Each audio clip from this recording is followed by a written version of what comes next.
23 May 2025, Friday. Ito alas 5 medyo na, hanggang 6 na.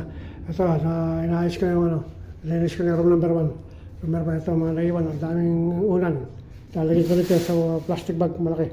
Ayan. Ito, aircon, Mandar aircon. Ayan. Umayos yan, testing ko na. Mandar aircon.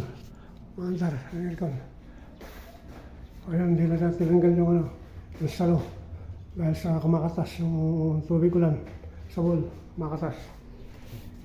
Ayan, ito, dilis ito. Ito, Mandar aircon. Ayos yung aircon, Mandar aircon, ayos yung aircon, Mandar yan. Ayan, simbahan. Ayan, thank you very much. Ito, dililisin ko to. Ayan. Para hindi mga putik-putik. Para lumaputik, tumitap. Ayan, ulit yung hagdanan para ma-fix na maayos.